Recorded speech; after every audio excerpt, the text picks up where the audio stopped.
Congratulations on your book, Claire.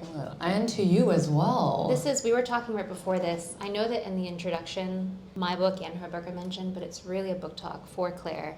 But it's a really, really great novel if you haven't read it yet. That's so sweet. But her book, I mean, Emily is actually the expert on China, and I feel like I literally met you. This is part of the conversation I wanted to have, is different ways of telling the same kinds of stories and how those are received in different ways because of the format. So this is the first time that we have seen each other in 7 years. Yes. But since then, we've had a lot of strange and serendipitous connections. Yes, so let's talk about how we first met, because I think it's relevant to the genesis of the book. It literally is. So I started writing this book 11 years ago, 2014. I'll get into that all of that in a second. But in 2018, I went back to Beijing to do extensive research for it. And I ended up at a party at your house. I think it was Thanksgiving, so it was like almost exactly around this time of year. Yes, it was. And yeah, we met so briefly at that party. I thought you were so cool, and I got to hear a little bit of your work through friends. But then I left Beijing 2 days later. The night whisked you away, fate took you away. It's true. Until tonight. Yes. And then you stayed in China, I went back to LA. You kind of you lived all across the world since then. And I remained in LA, and now I'm here. Tell me about the process of writing this book, because I didn't realize when I met you at the time that you had been thinking about this, at the time novella, now novel. It's true. For a while now. It's true. Yeah, I feel like my novel, so I started writing this novel. This book is set in Beijing. It tells the story of two estranged best friends who reunite in Beijing after over a decade apart, when one of them, her name is Wenyu, comes back from California to marry an American man. And the story is narrated by her best friend, her former best friend, Lian, who stayed behind in Beijing and never had the kind of American Western experience that she always wanted to have as a kid. And so they reunite, and then the book is really about kind of when someone gets to live out your dream, how does that feel? And she maybe realizes that the dream that she had was something that she didn't really know that much about. And when you actually get to live it, it goes from being a dream to being your reality, and it kind of destroys it in a way. But I started writing this as a college thesis. So my whole life, I wanted to be the US ambassador to China. That was my specific goal from age 9. My mom is a Chinese teacher. My grandma's a Chinese teacher at a university, or was at a university in Beijing. I'm an oldest sister, very much drank the Kool-Aid. Okay, that makes sense. Okay, that's why you're very accomplished. I'm an older sister, and that's why I'm very anxious. Okay, we have multiple sisters. I have 2 sisters, and they're far better educated than I am. I'm sure they're very well educated, but the 3 of you, anyway. My sister and I are both kind of both of my parents went to the best college in China. They both went to Tsinghua, and So no pressure on you. I know. I feel like me and my sister are the artistic, I was gonna say unemployed, but actually she has a great job, and I'm the one that's unemployed. But anyway, I had this big dream. My grandma and my mom really wanted me to be this ambassador. And to that end, I learned Chinese ferociously. As a young kid, I didn't like learning Chinese like every other Chinese American kid. But then I had this moment. I went to China in 2004, and I learned Chinese with my grandma. And it was it was probably Stockholm Syndrome. She would teach me every day for 3 hours. And it was kind of hellish, but then by the end of the summer, I was like, this is my favorite thing. Let me dedicate my entire life to doing this. And then write a book about it, and then go on a tour about it. So this right here is the effects of following your grandmother's dreams for you. They were right. They were right. It's true. It's true. I'm so thankful that I ended up realizing that Chinese is actually really, really cool. And I came back. It was age 10. I decided this. I've never had a 180 turn that fast, or that permanently since. I feel since then I've never changed, but that summer I really changed. And came back and just started loving everything Chinese, watched everything Chinese, made it my mission to perfect the language. And when I got to college, I studied political science, wanted to do international relations, become this ambassador. But then my last year of college, for my senior thesis, I went back to China the summer before senior year to do research on how political propaganda influences the intimate lives of people in Beijing. That was my thesis topic. And because it was like, I grew up watching Chinese TV, I feel like, but then I didn't realize until I gained sentience at like age 19, there's like only certain kinds of stories that are allowed to be told in China, like in popular media. So I was very interested in how that affected people, the way that people actually went about dating and forming, romantic connections. So I went back and I basically just like asked a bunch of strangers about their sex lives. And it was a very illuminating summer, and that was 2014, the first summer that I researched for the project. And I came back and I just realized that I didn't want to write another like academic paper. What I really was interested in was the lives of these people, and I wanted to write it as a story, as a piece of fiction. I was also just like running from my responsibilities and didn't want to write something hard. I was like, let's write a novel instead. That'll be easy. That'll be easy. Right. Okay. Cut to 11 years later. I wrote a first draft of that, and then that sort of snowballed into the novel as it is today. It took me and then another decade to actually finish it. But at the same time, I decided to throw away my dream of being an ambassador and move to LA to become a TV writer, which is what I do now. I was like, it's your dream, Grandma, not mine. And then, but I mean, she was probably right. I probably should have stuck with that. So, but being a TV writer is fun too. But yes, that was the genesis of the project. Another key fact about us is that we have the same agent as well. That's another thing. Which we found out after we both started writing books. Yeah. Like she reached out to Emily like independently, and then she resonated with both of us. Yeah. And then about 6 months in, I was like, wait, who else do you represent? Yes, exactly. I remember Claire. I met her at Thanksgiving 4 years ago. Exactly. It was crazy. This is the Yuan Fen. Yep. Yeah. So what I loved about this book is there's a ton of themes, not to give too much away, but it's about middle class, upper middle class striving. It's about relationships. It's about young women being friends and trying to figure out what friendship means to them. It's about people trying to figure out what they want from life and what's right for them. It's about Chinese Americans who are trying to navigate being both American and Chinese. It's about just the development of China in general and what that does to the collective psyche of people who live in a society that's changing so quickly. And we were talking over dinner, I feel like it's a Rorschach test. Like depending on who you are as a reader, you project what you want to onto this book and you can come away with vastly different conclusions. It's true. And I wonder, how did you get that from your initial conversations talking to people about their sex lives in Beijing?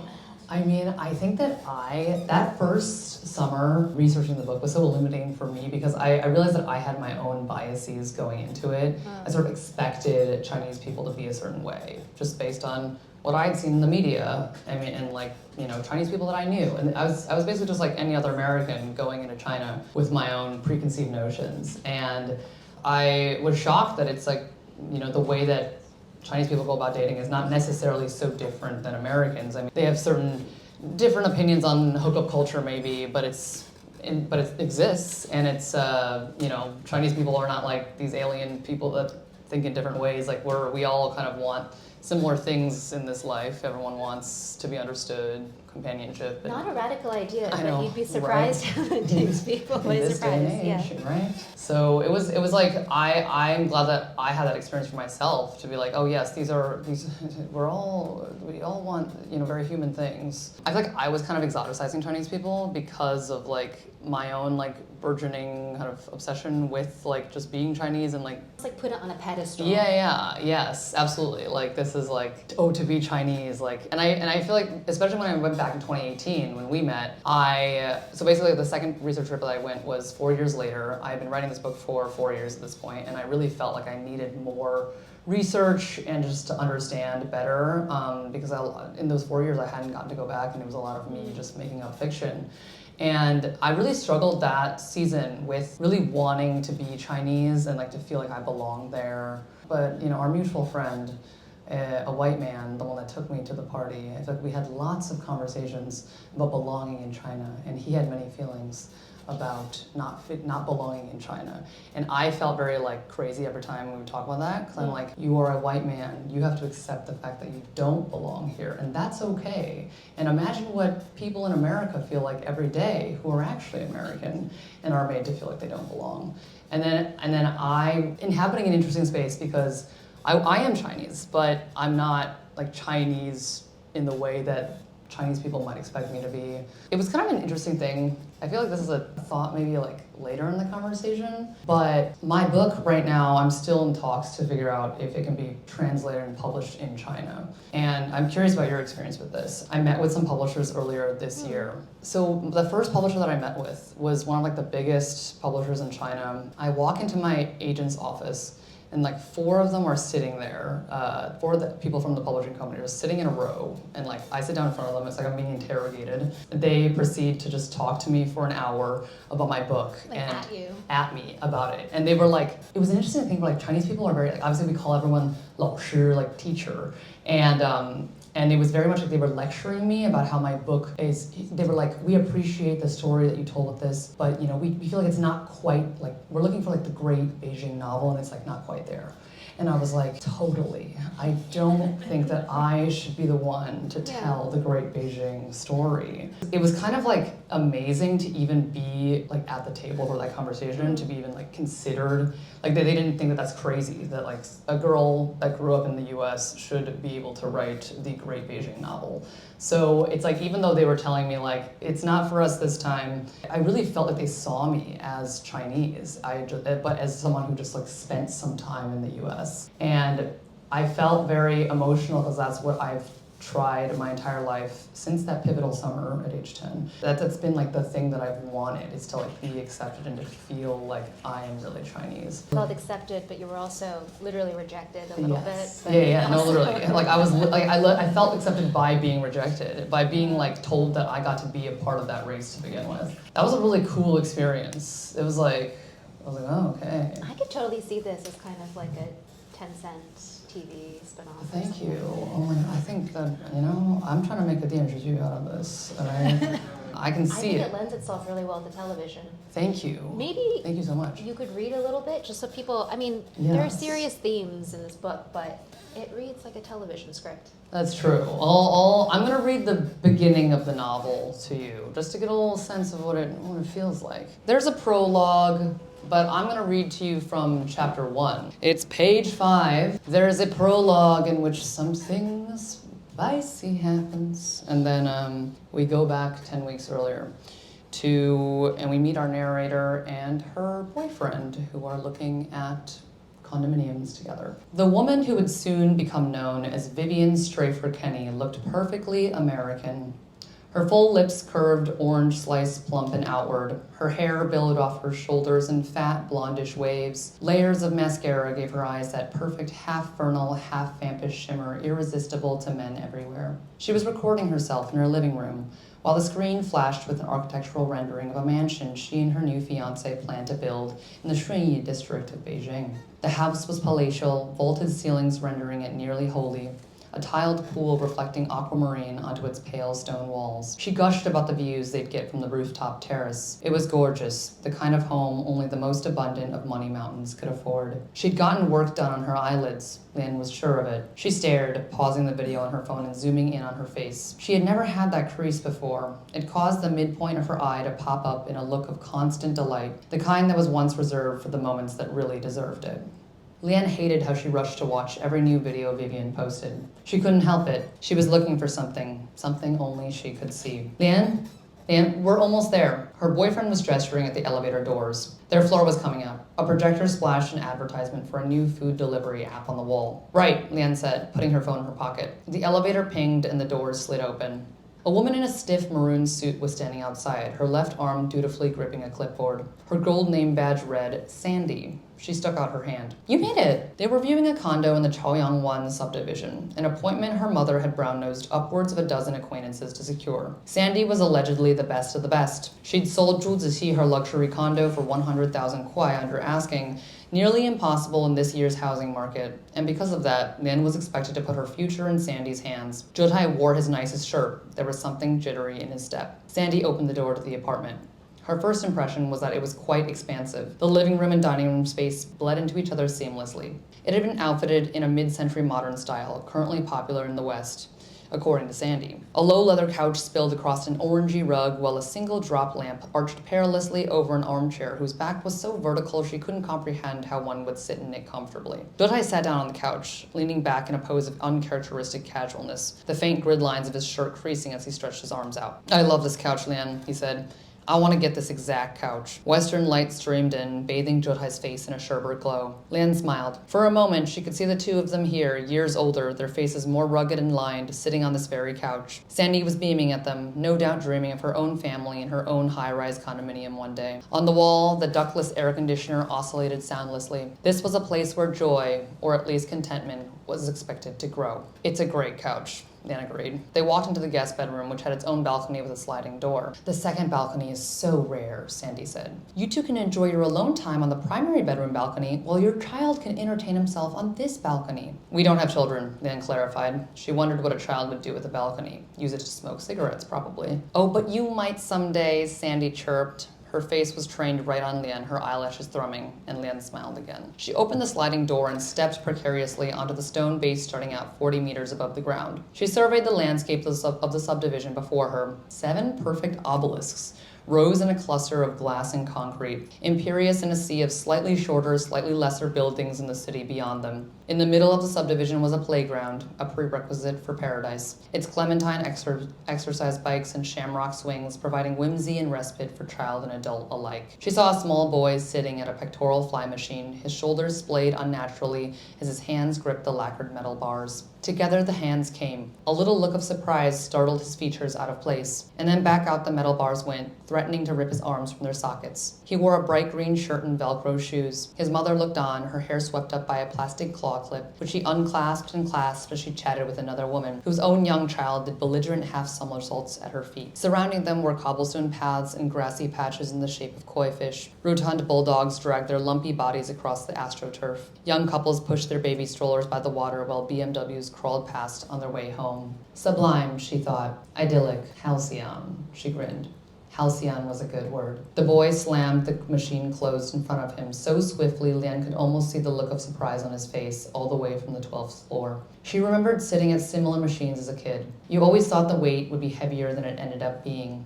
You thought those machines were real weight machines and expected to feel the way bodybuilders on TV looked, burdened, heroic for having mastered them. When the arms clanked shut, for a moment you marveled at yourself. Wow, I am stronger than any bodybuilder. In the moment immediately after that, however, the truth slid over you. About the machine, about you. On a clear day, you can see Jingshan Park from here. Sandy pointed at a murky blur in the southwest distance. I think I could see it, Jodai said. Isn't that the pagoda overlooking the palace? Yes, yes. Lian couldn't see a thing, but she smiled and nodded. The three of them stood there, staring out at nothing. Thank you. Thank you. Having lived in Beijing and loving that city, I like all the little Easter eggs. Oh, thank you. The urban Easter eggs that you tuck in the book so that remind me of living there. Thank you. I love to just imagine what one might see from a very nice luxury condo. And there's a mall that you mention quite often where there's like a little slide romance that might be happening. Yes. Which is the mall that I used to go to for lunch. Raffles? Yeah. I feel like everywhere in Beijing is a mall now. And in China, I think at large, but in Beijing, I just feel like the center of socialization is a mall. So I tried to do justice to mall culture here. I love a mall, personally. I think Asia does good malls. Yes, they do. They do. So you have characters, you have like a shady real estate developer, you've got a county regulator as a character, you've got an influencer, you've got these two very well-heeled, upper middle class, up-and-coming 30-somethings who want to buy an expensive condo in Beijing, Lan and Zhetao. How did you research all these characters? Like, did you actually meet people who formed the basis of these people who are having, I don't know, parties and villas in Shunyi, in the suburbs of Shunyi? That's so true. You know, I have not been to a party in Shunyi myself, but I feel like I most of the characters, I know people that kind of have those, like I know a friend with a house in Shunyi, I know like Lian and Zhetai, the main couple in the novel. So I read a passage in which the best friend has not come in yet, but the woman Vivian that she talks about is the best friend. Vivian is just her American name, and it's what she refers to her as in the beginning of the novel before she sees her again. So Vivian Strafer Kenny is a white woman's name, and that is how she's first introduced, and then we later realized that is a Chinese woman that was once her best friend. But the couple that I talked about in the excerpt, Lin and Zhetai, I feel like they are definitely based on just sort of like, I grew up middle class, I went to like a very nice college, and I feel like a lot of the people that I went to school with are now these very well off, doing tech jobs, finance jobs, like they're buying very nice homes. I'm like a smidge older than Lian and Wenyu are in this novel, but like the people around me are living the life that they are living in the book. They're well off, white collar people who are, their main concerns are what's the nicest condo that I can buy. And so like all the kind of like young people in the novel are very inspired by the people around me. It's probably just like me writing fan fiction about like my friends' lives, because I'm like, whoa, looking at a house, that must be nice. What's that like? What would that be like? Yeah. I know. Oh, won't happen to me, but good for you. So I feel like those people are definitely rooted in people that I know, and there's like a real estate developer, architect character. Yeah, part 2, it like Yes. switches tracks. You almost go, you Yes. flip the coin, you go to another side, and the main character all of a Yes. sudden becomes this like 50-something, early 60s. Yes, older man who has lived Yes. both in the US and China. Yes. So basically, the novel is at first narrated by this woman, Lian, and then kind of spoiler alert, it flips. It's on the back of the book too, so it's not usual. But it's then narrated by a different character with a very different experience. But I do feel like both of them are united by a common feeling of regret, feeling of having failed, and that's why they didn't get their American dream. But they both sort of learn the truth about the American dream over the course of the novel. And the other character is this he's this architect developer who's building Wenyu's mansion out in Chun. He is the original character. It's kind of based on members of my family that may have experienced. So in your similar first draft, things. he really came through instead of Vivian, Wenyu, and Lian. This novel took me over 10 years to write, but the thing that never changed over the course of many, many drafts was this book was always narrated by Lian and by Chen, this other older man. The very first chapter I ever wrote of this book was from Chen's point of view, and it's actually the last chapter of his story in the novel.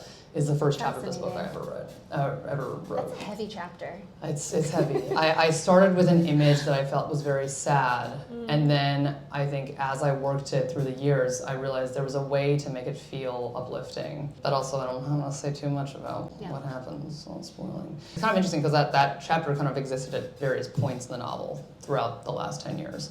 And it used to be the beginning of the book, and now it's the end. I used to ask, like, where does a man go from there? But then I became more interested in the question of how did a man get there? And so you'll have to read the book to understand what I'm talking about. It's like a happier version of Death of the Salesman, I'm realizing. Maybe. Or maybe not. I don't know. I took from it, like, he found his peace at great cost. It'd be a great cost. It's true. Yeah. It's true. It's true. It's like, what is the cost of our peace? And that's a question I'm asking in the book. But I definitely like the characters in the novel. I think are inspired by the stories that from my research, but then also from just people I grew up with and know. It's all based in reality in a way, and also my imagination. I know a lot of, I feel like, business people in China, and I feel like I kind of like took their experiences and put that onto like the politician and his mannerisms. I like my uncle, he has his own business, and he would take me out to like a lot of dinners with his friends, and so I would like get a lot of firsthand experience being like, this is what a 6-year-old man does with his free time. And I'm like, illuminating. Yes. You mentioned the American dream. I'm split on my own question here. Do you feel like this book is more about the American dream or the Chinese dream? Or are they like the same? I think this book is about dreams, period. Some people in China, specifically these characters in China, see the dream as an American dream. They see their dream, especially Lian, like she sees my dream is to go to America and to succeed in America. And she never gets the chance to do that for one reason or for reasons you'll have to find out about. But then she realized it's kind of like when you have a dream when you're a kid and you don't really know what it's actually all about. And she realizes through the course of the novel that like it wasn't because she knew so much about the US or actually even likes it that much. It's just because that was the dream that was sold to her as a kid. Like I think I wanted to kind of capture a moment. She, like I said earlier, we're kind of similar ages. She grew up like in the 2000s when coming to the US was still something very admirable, something that people wanted to do. And so that's what she wanted to do. She was very impressionable, as was I.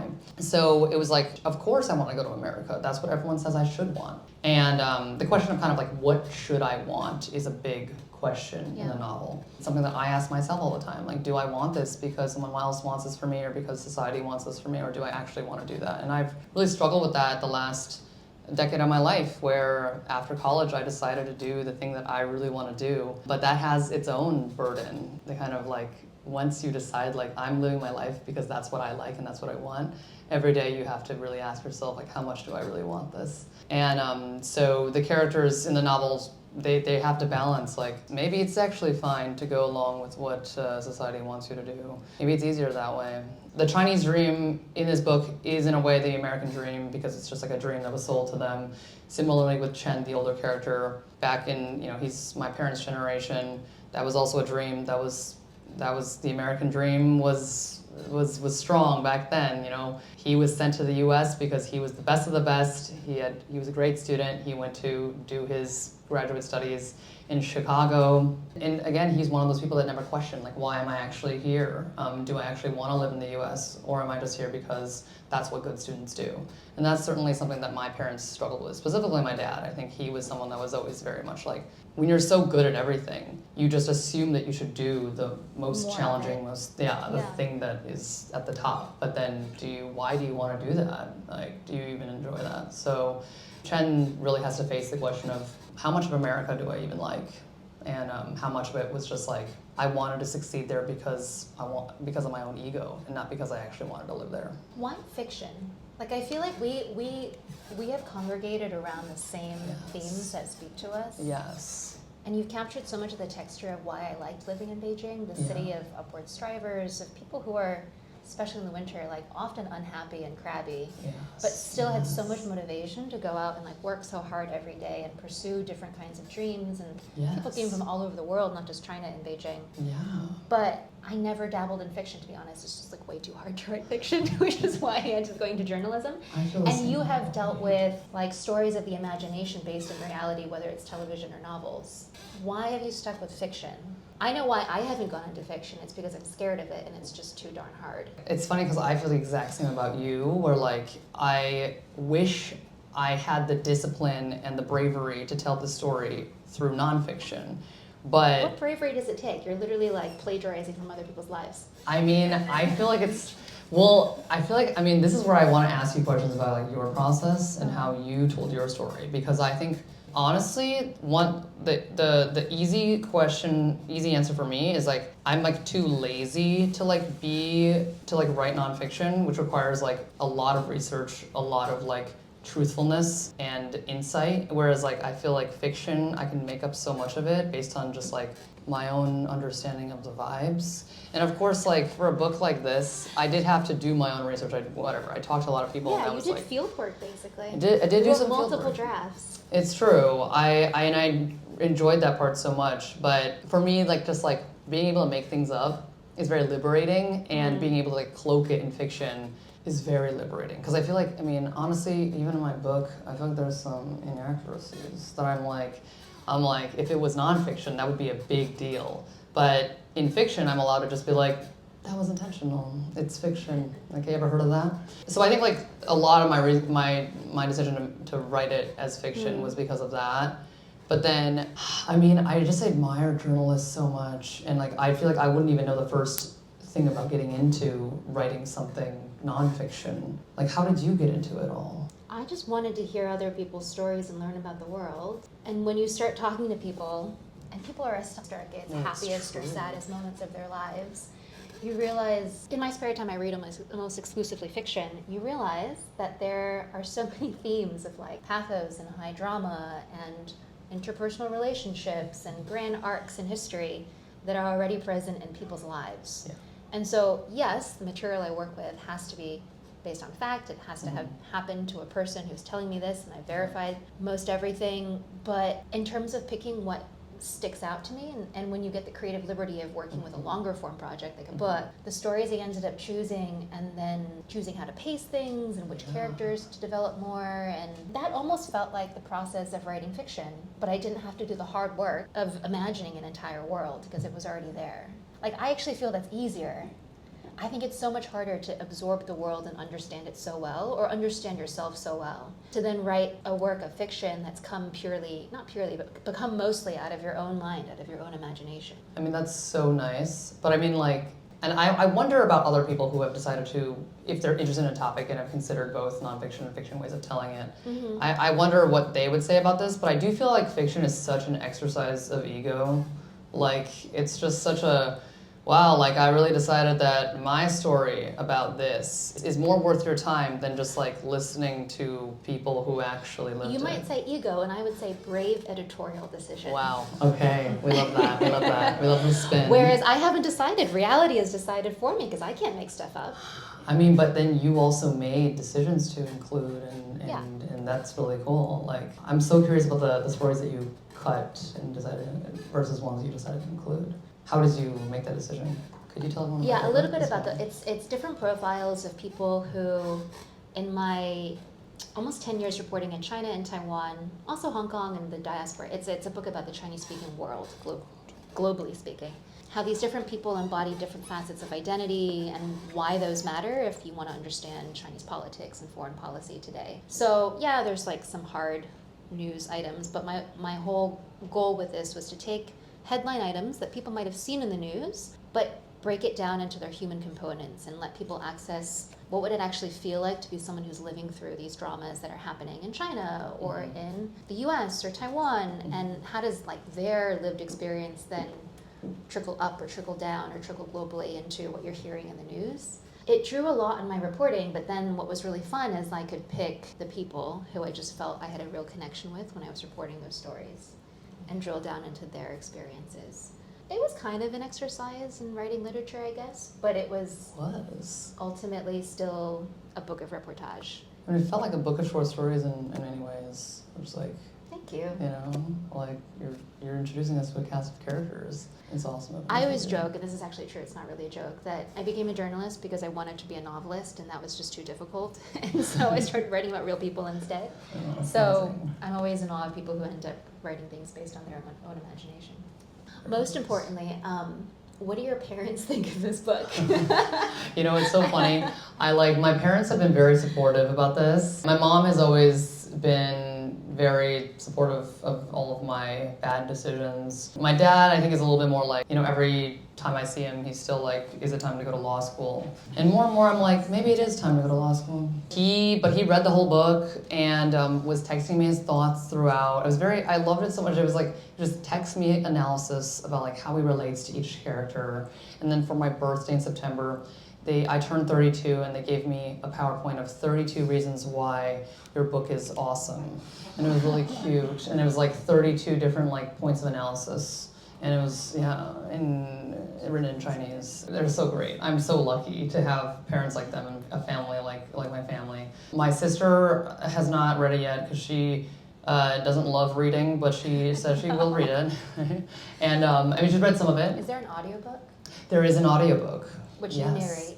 I wish I could. They did not let me narrate it, but a very talented voice actor, Catherine Chin, narrated it, and she's amazing. I feel like her voice, I feel like my voice kind of sounds like hers. It's like we both have kind of like deep voices. Very subliminally, you know. Is that? Thank you.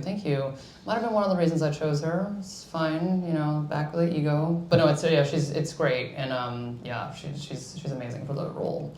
And did your parents recognize any of the characters? Like, I'm curious if they read into the stories. They did not ask me or any of these people based on real people that they know, and seeing as how this is being recorded, I can't completely confirm this.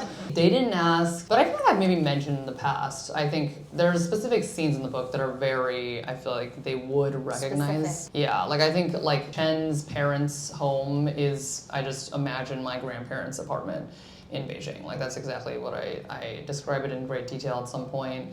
There's like these like seafoam green, like the door railings and the railings in the wall, and just like it's very small. There's like black concrete floors. That was taken directly from that memory or just that experience. And then then certain characters. It's like no one is exactly one person. I feel like they're mishmashes of multiples. They're composites. Yes, composites. There's definitely stories of failure and characters behaving badly, so. What are you thinking about these days? You are thinking about another writing project? I really wanted to, by the time this book came out, to be able to tell you all that yes, I am working on another novel. It's gonna come out soon. No pressure. But it's really, I've finally gotten to a point where I can begin to start thinking about writing again. I have like some ideas just floating in the wind, but nothing very concrete, but I'm finally in a space where I can actually work on something new. As I said earlier, I'm a TV writer as well, so I'm constantly thinking of different TV and film projects to pursue. So I'm doing that, but then I do want to write another book, which is not something that I maybe would have said a few years ago. You were rewriting this book. Yeah. I guess I get a little bit more about the actual process of writing this book. I mean, and I'm curious about, I'm sure everyone's curious about like your editorial process with our same agent as well. But I met my agent very young. She signed me when I was 22. And then the book, we ended up working on like 3 independent drafts together. I basically rewrote it 3 times. The 3rd time almost completely from scratch. And I would say from the first draft to the draft now, I maybe retained maybe like 10% of the original. So, I mean, some people they don't retain any of it from the first draft. Like I said earlier, like that first chapter I wrote, a lot of it remains intact in this final version. Which tells me that like at the very beginning of this process, I really knew what I wanted to say. And then I lost my way a lot on the way, got distracted. Rewrote it several times and it was very challenging. In 2020, that was the time that I had to do it basically from scratch. And I quit my job to do it full time, which is a crazy decision for anyone to make. I had like worked in TV for a while at that point. And I had like a stable job assisting a writer at CBS. I only took that job because I had finished the draft and I thought it was done. And I really had to have a moment where I was like, this job is not what's important. My book is what's important to me, and I have to make sacrifices if I want to make something great. So, I mean, and I was lucky enough to be able to do that because I had saved up enough to, at the time, I thought, take 6 months off to write this draft. However, that ended up taking me 3 years, 2.5, 3 years. And so that by the end of that process, I was like, I'm never doing this ever again. But now it's 2 years later. You've forgotten the pain of childbirth. Exactly. It's like childbirth. I don't know, actually. I don't know either. So we just keep going because we can't, because I have no memory. But yes, I am very excited to do something new. I mean, I wonder, like, you working on next, and also, do you feel like I'm now, examining my second book? I'm in this place where I'm like, are the themes that I'm interested in now the same as the ones that I was when I was writing this book? And like, are people expecting that from me? And like, do you feel like you have like this brand now and you want to write something very similar, or like absolutely not. Brand? Yeah, Me? I know. That's good. Don't think about that. Yeah, what are you working on next, and how did you land on that? I'm just trying to keep swimming. I'm not doing that. Maybe very in well. 6 months I can talk about what I'm working on. Okay, we're all very excited. I mean, you're working on stuff every day for your work as a journalist. Quick adrenaline hits. But Yeah, anyways, yeah. how about questions from the audience? Could this story happen in anywhere else, or is like a very Beijing-specific story? Like Beijing is one of the characters. Thank you for this question. I've been thinking about this a lot right now because I've been trying to adapt this for the screen, and shooting in China is very difficult. So I think that the story of it basically it follows these two best friends, they reunite, and then the one that comes back from America decides to make some risky decisions about her relationship with this American man. She decides to make some mistakes, one might say, and then her best friend, the one who's narrating it, decides to kind of follow in her footsteps. And then meanwhile, Chen, the architect, his story is about how his wife wants to leave him, and it's causing him to reflect on like all the mistakes of his marriage and how they got to this point. And meanwhile, he's building this house for Wenyu, and he's looking at her, being like, "This is the woman, the Chinese woman, the Chinese person that went to America and made it. She got the dream that I never got to have." In broad ways, I feel like these are stories that could take place somewhere else. You know, infidelity, regret, divorce, like these are all things that have happened to any kind of person. That can happen to any kind of person. But I think that Beijing is of course a big character in the novel, and I think that the book works best in this setting because I wrote it in this setting. Because I think, like you said earlier so eloquently, Beijing is such a city of strivers, and I maybe the one that I've been to in the world like that's the most full of strivers. I just every day when I'm there, I'm just like, how do you people work this hard? You know, my characters are mainly very privileged characters that don't have to do that, but then there's one character that definitely does have to, and she's striving for her own dream, her own Chinese dream. That's definitely a character that I don't know as much about, and I had to really use more of my imagination to craft. So I think that like the novel is much richer because it's set in Beijing. You know, it's me examining my own questions of, you know, China or the U.S., which is better. And I think there's like and I do a lot of like things with with language in the novel, where the English is all italicized because that is the exotic language. Like the characters in the novel all speak Chinese the entire time, and anytime anyone speaks English, that's the weird thing that happens. I kind of just flipped it on its head of what is often present in novels, where they'll italicize foreign languages, and in this novel, English is the foreign language. I think there's like a lot of things that I do that make the novel rich because it's set in Beijing and because it's Chinese. So I do think that it can't really take place anywhere else. But for the purposes of any movie execs watching this, it can take place really anywhere cheap. So, yeah. So what do you think is about today's, basically contemporary China, one or two aspects that are most surprising to average Americans or American society that doesn't fit the stereotype of people have about China? I think two things. One, I was always entertained, fascinated, sometimes delighted by how central policies could be interpreted locally, or how one policy somewhere else could result in such different result on the ground because of whatever historical or cultural reasons. It made on the ground reporting a ton of fun because you had to go to places to figure out how is it actually working. Not exactly what's being said about what's being done, but what's actually happening. So that was always surprising. I think we have this idea that China is this centrally planned monolith, and when they decide things, it all happens. It gets implemented very, very quickly at great scope. And sometimes that's true, and sometimes it's not true. And there's no ironclad rule about this. You just have to go and find out. So that's what I miss about being able to report in China.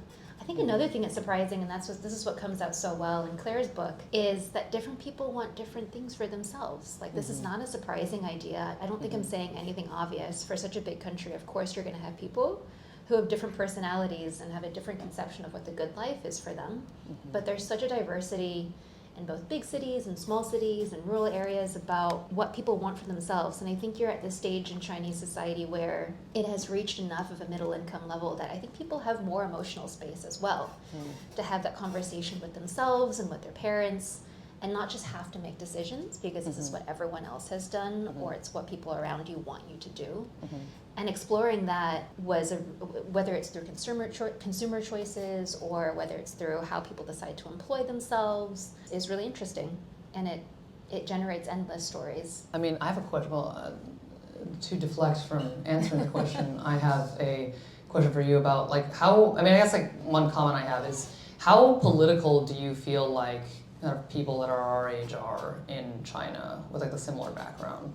Because I felt that like a lot of people that I would encounter are very much apolitical in a larger scale than I would find in the U.S. I mean, obviously the cost of being political in China is a lot greater.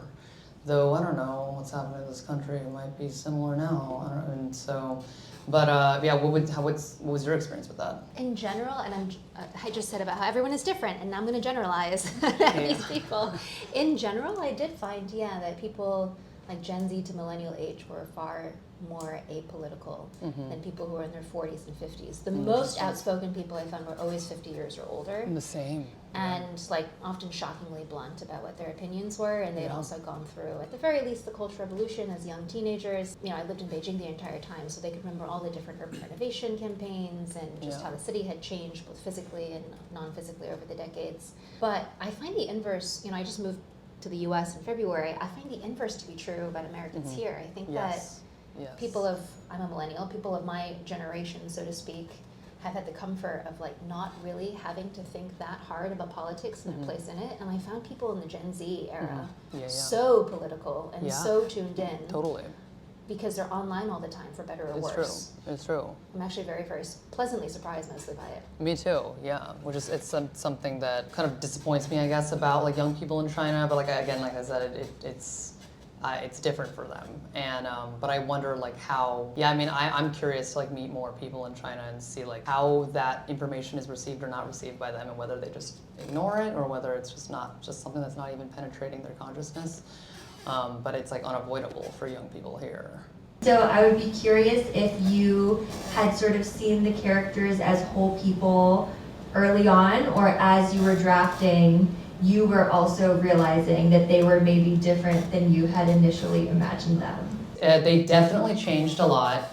I wish I could say I'm the kind of person that a character came to me and I was like, I must write this story about this character, and this character just like moved me through the story, and then I found their ending.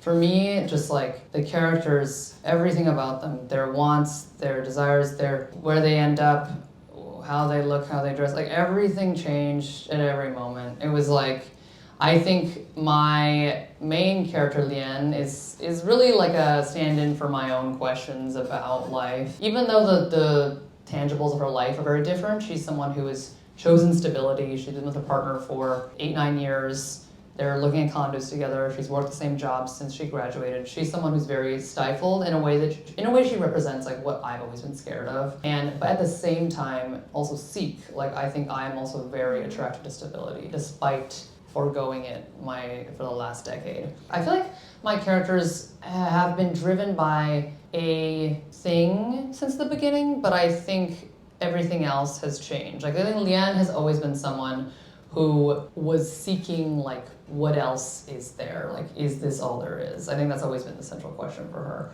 But how she explored that really changed. The novel used to be about her and a different friend who was like a woman from the provinces, definitely not as privileged as her. And the novel used to be about like how do women's choices differ in Beijing based on where you're from, whether you're from Beijing or not, whether you have like Beijing hukao. And which was like the housing registration. Then for a long time it was about her and this other friend.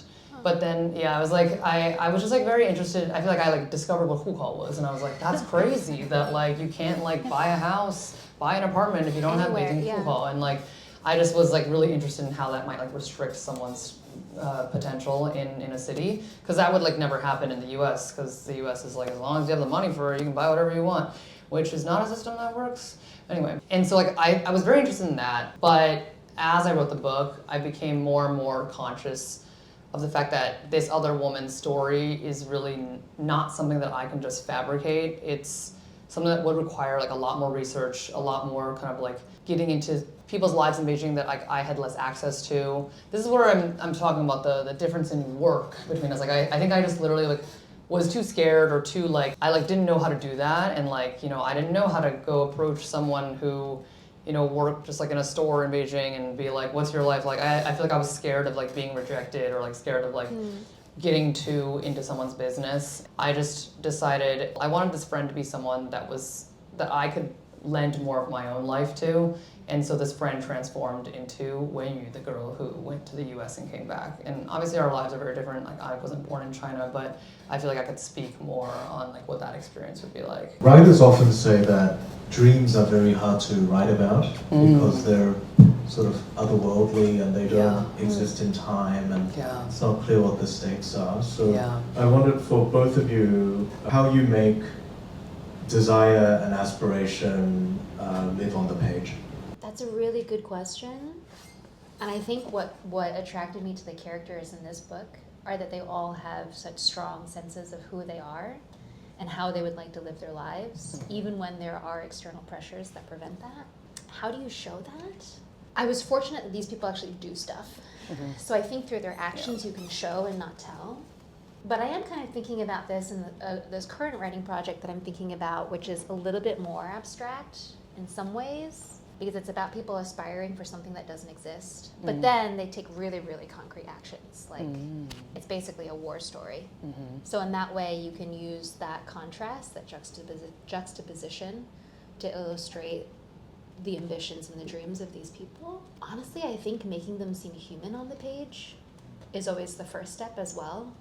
So what's always a struggle for me in reporting is to get enough and to get the right details, because you can't have like 50 details about what a person looks like and how they dress and how they sound, and it's just too much. Like how to pick the right details that then evoke kind of like a Chinese poem or something, the full image or the holistic scene, the environment that you were in when you were reporting this story that stuck with you.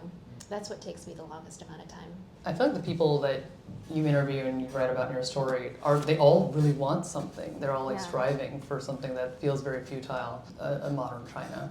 Like I mean, the first story with the lawyer and like a woman who is a prosecutor but then decides to change her life. Like that, I feel like there was so much hope and drive and dream on the page there.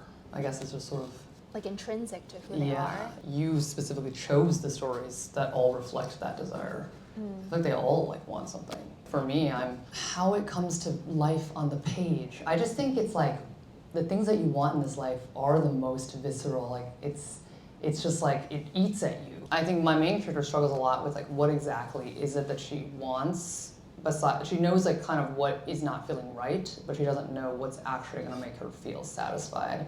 And so the book is kind of like her trying out different visions of like what might constitute a happy life. I don't know if she's going to be happy, but I think just like painting it in detail helps it to come to life. And thank you everyone for coming. Thank you everyone. Thank you so much.